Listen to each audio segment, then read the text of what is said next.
di Universitas Sriwijaya pada bulan Mei akan datang. Ingin saya sampaikan bahwa sampai hari ini tanggal 14 April 2023, di mana hari terakhir hari ini pendaftaran, kondisi pendaftar di Universitas Sriwijaya sampai tadi pagi pukul 8 adalah 21.347 peserta.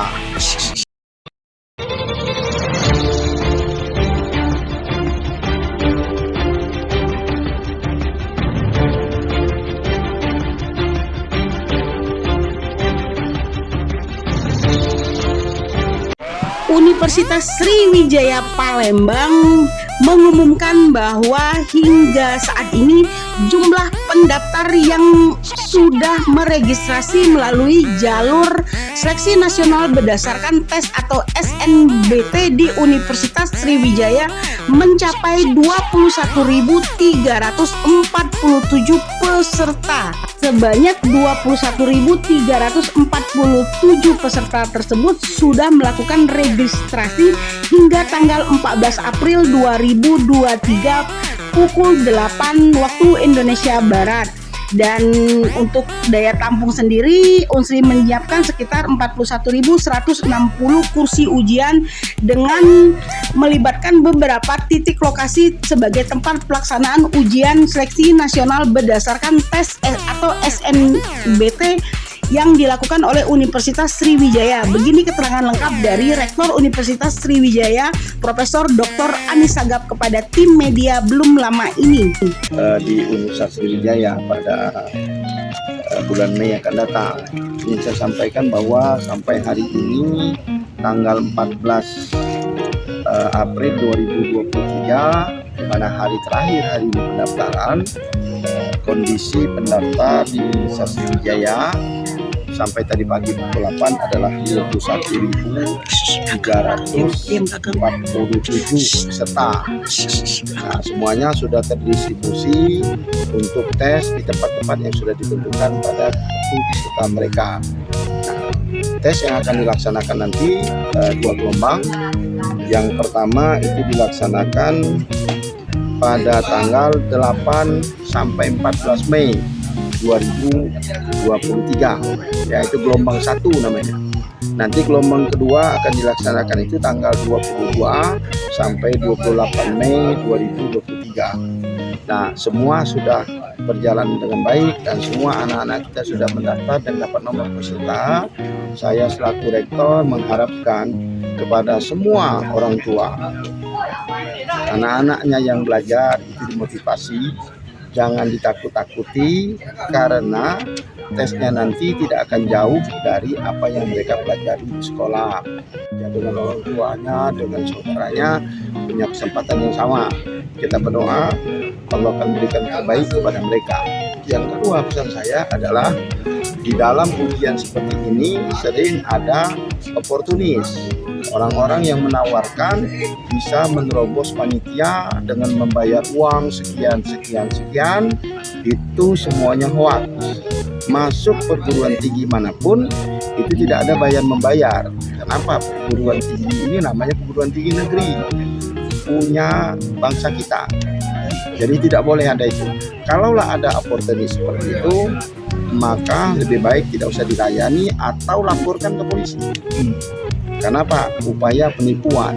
Ya, karena saya tegaskan lagi tidak ada bayar membayar. Istilahnya ya, tidak ada itu. Tidak ada kita layani. Nah, yang berikutnya lakukanlah dengan jujur. Jangan main joki-joki. Karena kalau joki nanti itu termasuk pelanggaran, ya, termasuk kriminal. Ketangkep itu nanti susah sendiri. Akan kena blacklist, orang tuanya juga bakal kena. Nah, ini tolong sama-sama kita lakukan dengan jujur. Kenapa? Perguruan tinggi kita ini kan akan mendidik orang-orang jujur.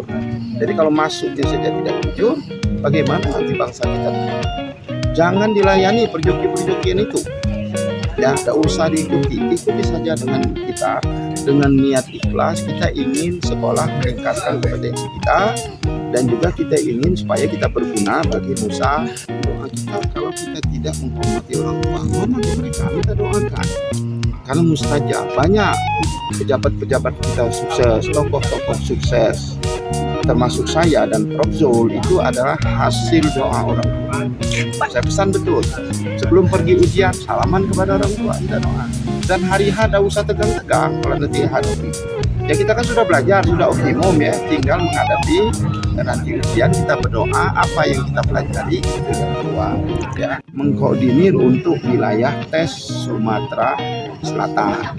Nah barangkali ini terakhir saya ucapkan terima kasih kepada media yang sudah memberikan informasi kepada seluruh anak-anak bangsa kita, kepada orang tua, sehingga mereka bisa mendaftar dan juga mereka bisa tahu persis bagaimana ujian kita yang akan datang. Pak, dibandingin tahun lalu sama tahun ini jumlah peminatnya berapa, Pak? Ya, kita kan ada naik. Jadi sudah saya sebut tadi kan 21.000 sekian tadi.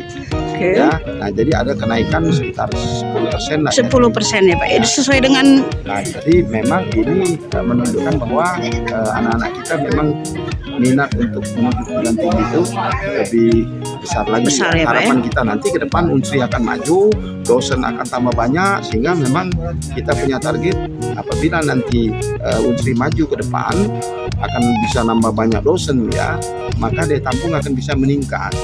Nah inilah harapan kita. APK namanya itu, memang perguruan tinggi memikirkan terus bagaimana APK itu ditingkatkan terus sehingga anak-anak kita yang mau kuliah itu memang bisa terpenuhi ya keinginan.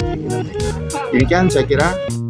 Lebih lanjut, menurut Anissa Gap, proses kegiatan penerimaan jalur seleksi nasional berdasarkan tes ini sudah dimulai pendaftarannya sejak 16 Februari hingga 17 Maret, di mana sosialisasinya dilakukan pada 1 Desember 2022 hingga 14 April 2023 dan mulai pendaftaran berakhir hingga 14 April 2023. Adapun pelaksanaan tes akan dilakukan pada tanggal 8 hingga 14 Mei mendatang untuk gelombang pertama dan tanggal 22 hingga 28 Mei 2023 untuk gelombang kedua, dan hasilnya akan diumumkan secara serentak pada tanggal 20 Juni 2023. Unsri sendiri bakal melakukan 2 titik lokasi tempat pelaksanaan tes, yaitu satu di lokasi kampus Unsri sendiri, yaitu kampus Fakultas Kedokteran di Bukit, Epkip Ogan, dan Geraha Sriwijaya, serta melibatkan beberapa lokasi mitra seperti di Politeknik Negeri Sriwijaya, Universitas Islam Negeri Raden Patah, MDP, Universitas Indo Global Mandiri, SMA Negeri 1 Palembang, SMK Negeri 2 Palembang, serta SMK Negeri 3 Palembang. Sementara dari 10 fakultas yang dibuka, ternyata pendaftar yang paling besar peminatnya adalah pendidikan dokter yang mencapai 2.592 peminat, dan psikologi menjadi peminat pendaftar yang paling kecil mencapai 1.033 pendaftar. Jumlah ini diakui oleh Anies secara umum mengalami kenaikan hingga 10% dibandingkan tahun lalu.